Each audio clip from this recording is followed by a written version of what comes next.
지금부터 제6차시를 시작하도록 하겠습니다. 제6차시에서는 이의 이기론적 개체사상에 대해서 설명하도록 하겠습니다.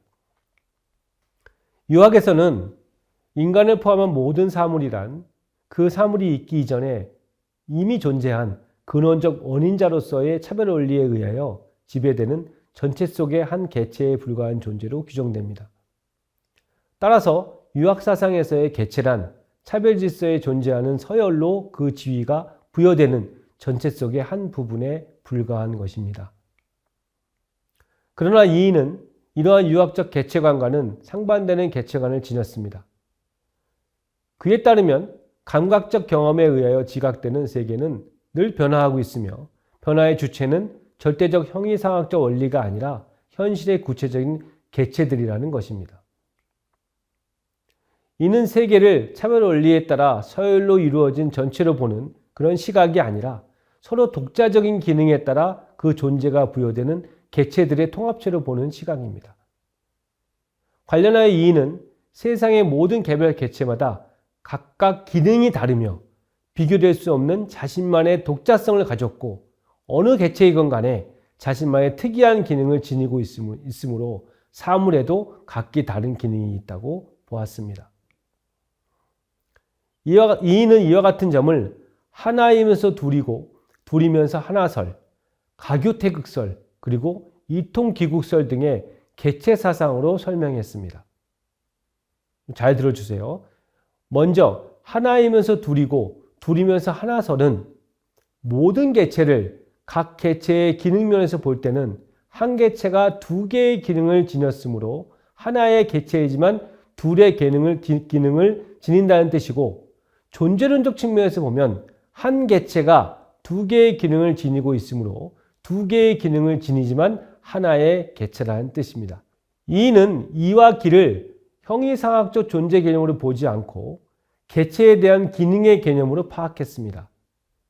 이렇듯 그는 기능이란 개체를 떠나서 논의될 수 없고 개체도 기능을 떠나 존재할 수 없다고 보았기 때문에 하나의 개체는 생존 원리로서의 이적 기능과 현실적인 의식주 생활을 위한 삶의 기능으로서의 기적 기능이라는 두 가지 기능을 가졌으며 동시에 두 가지 기능을 가진 하나의 개체라는 뜻에서 하나이면서 둘이고 둘이면서 하나설을 주장하는 것입니다. 이와 같은 기능론적 시각에서 이는 이와 기를 개체의 두 기능으로 이해하였지만 기도 도이고 도 또한 기이다라고 주장함으로써 생리적, 물리적 욕구의 근거인 기의 추구를 도, 즉 인간이 따라야 할 당위의 행동으로 보았습니다.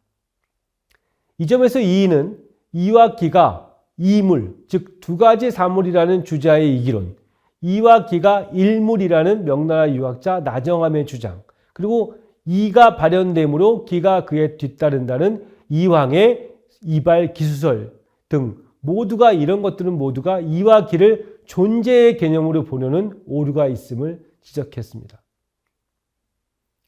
반면에 이에게 이는 각 개체의 자존을 위한 생존의 원리이며 각 개체의 생존이란 삶의 주체력인 기의 작용 결과입니다. 이는 다음과 같은 이의 말에 잘 드러나 있습니다. 천지에 있어서는 천지의 이가 되고 만물에 있어서는 만물의 이가 되며 사람에 있어서는 사람의 이가 된다. 이와 같이 각 개체가 여러 가지 다양한 특성을 나타내는 것은 기의 작용이다. 하나이면서 둘이요, 둘이면서 하나설에 이어서 두 번째는 이의 가교태극설입니다. 이는 각 인간을 포함한 모든 개체가 서로 다르고 독자성을 지니게 되는 것은 각자 자존의 자연 원리가 있기 때문으로 보았으며 각 개체가 지닌 생리력의 근거인 기의 작용을 태극으로 보고 모든 개체가 독자적인 태극을 지니고 있다는 가교태극설을 주장하였습니다.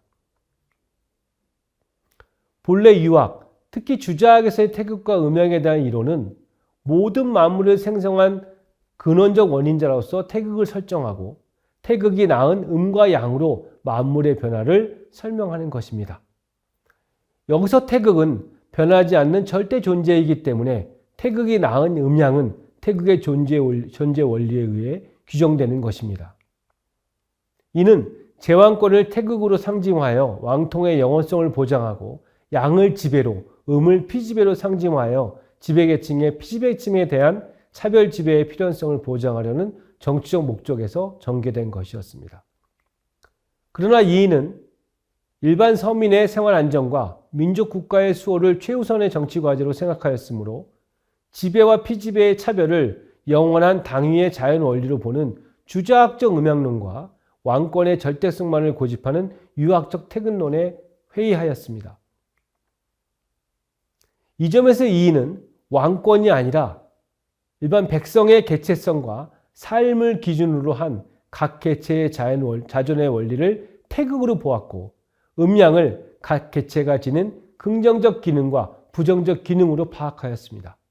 이 점에 대해서 율곡은 다음과 같이 말했습니다. 천지와 사람 그리고 사물이 비록 각각 그 자존의 원리가 있으나 천지의 이가 곧 만물의 이이고 만물의 이가 곧 우리 사람들의 이이다. 이것은 이른바 모두 하나의 태극을 근본으로 하고 있다. 비록 이는 하나이지만 사람의 본성이 사물의 본성은 아니며 개의 본성이 소의 본성은 아니다. 이것은 이른바 각 개체가 각각 그 본성이 다르기 때문이다. 이처럼 이인은 개체 중심의 시각에서 태극의 의미를 재정립하였고 유학의 절대관이 아니라 상대관에서 개체관의 관계도 기능적으로 파악하였습니다. 이의가 말하는 태극이란 끊임없이 긍정과 부정의 기능이 일어나는 유기적인 통일체인 각 개체를 뜻하는 것입니다. 그러므로 태극은 하나가 아니라 세상 만물의 개체수만큼 많다는 것이 그의 가교태극설이라고 볼 수 있습니다. 이 점에서 이인은 모든 사물에는 각각 그 태극을 갖추고 있다라고 주장하였습니다. 이상과 같은 이의의 가교태극설에서의 개체관은 약소민족인 당시의 조선이라는 개체민족의 자각을 요구한 민족 주체성의 반로이고 이러한 그의 사상적 자주의식은 그로 하여금 개혁적인 정책 대안을 제시하게 만들었던 것으로 보입니다. 이의가 이러한 그 개체관을 지녔기 때문에 유학적 차별 원리에 따라 양반과 서민을 신분계층으로 차별짓는 것을 거부하고 일반 국민의 안민이택과 국가 보위를 위한 기능적 평등론을 강조하였던 것 같습니다. 이러한 점은 그가 친구 성원에게 품팔이나 장사라도 할 수만 있다면 나는 천한 일을 부끄러워하지 않겠다. 다만 나라의 풍속이 선비와 서민의 직업을 다르게 정하고 사회가 직업 선택을 억제하므로 관직 이외의 다른 일을 할 수 없다라고 토로함으로써 그가 당시에 차별적 신분제를 뛰어넘을 수 없었던 스스로의 한계성과 안타까운 심정을 솔직하게 실토한 것에도 잘 알 수 있습니다. 세 번째는 이통기국설입니다. 이인은 개체로서의 서민들의 삶의 존엄성과 한민족의 주체성을 각성 자각하였으므로 이를 모든 만물 개체가 지닌 자존의 원리로 보았습니다. 따라서 각 개체는 모두 자존성을 지니고 있다는 점에서 이는 보편적으로 통하고 각 개체의 현실적 삶의 실상은 각기 다르기 때문에 사물에 국한된다는 이통기국설을 제시하였습니다. 구체적으로 이가 말한 이통기국이란 각 개체는 외형적 형태 면에서는 각기 다르지만 각기 독자적인 자존의 생존 원리를 지니고 있다는 점에서는 공통적이라는 의미입니다. 이는 이통기국을 물에 비유하여 각 개체가 공통적으로 지닌 삶의 자존 원리로서의 이통을 물의 성질에 비유하였고 각 개체가 가진 상이한 삶의 실상인 기국을 물이 담겨진 그릇의 형태로 나타냈습니다. 이에 관해 이인은 모난 그릇과 둥근 그릇은 같지 않으나 그릇 가운데 들어있는 물의 성질은 동일하다라고 했습니다. 또한 그는 이통기국 이 네 글자를 자신의 독창적 이론이라고 자부하면서 다음과 같이 구체적으로 설명하였습니다. 이는 형체가 없고 기는 형체가 있으므로 이는 통하고 기는 특수한 상황에 국한되어 있다. 이는 작용이 없는 것 같아 보이고 기는 작용이 있는 것 같기 때문에 기가 작용할 때 개체의 자존원리인 이가 그것에 기능한다. 이와 같은 이의 이통 기국설은 개인 및 개개 민족이 그 현실적 특수성에 따라 자존의 기능적 존재임을 시사하려는 데 있었고, 당시의 사회가 개인의 신분에 따라 차별을 두는 현실이지만 각자의 기능적 측면에서 보면 동등하다는 점을 강조하려는 데 그 근본 의도가 있다고 볼 수 있을 것입니다. 이상과 같이 이는 당시 양반 관료사회의 모순과 위기를 직시하고 주자학을 비롯한 유학적 정치 사상이 낳은 폐해와 허구성을 날카롭게 해부함으로써 경험적 실증주의의 시각에서 일반 서민의 생활 안정과 위기에 처한 국가를 위하여 독창적 정치 사상을 전개하였습니다. 그의 윤리관도 당시의 사회적 모순과 민족적 위기를 위기로 보았기 때문에 철저한 상황윤리의 추구였고, 개체관 역시 개체로서의 민에 대한 삶의 존엄성과 개체 민족으로서의 한민족의 보위를 위한 자주의식을 촉구하는 데 있었던 것으로 보입니다. 이렇듯 신분차별체제의 모순과 주자학적 통치론의 허위성에 대한 강한 비판의식, 일반 서민이 당하는 고통을 날카롭게 통찰하고 수탈과 불공평의 제거를 요구하는 공평의식, 비합리적 행정체제에 대한 개혁의식, 대내적 위기를 극복하려는 자주적 민족의식에서 전개된 인권평등의 개체사상이 바로 이 정치사상의 핵심이었던 것입니다.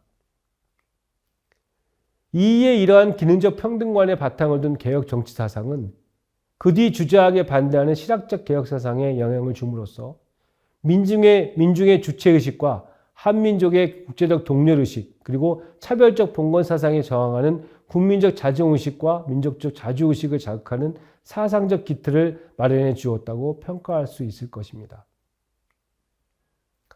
이상으로 제4주차 강의를 마치도록 하겠습니다.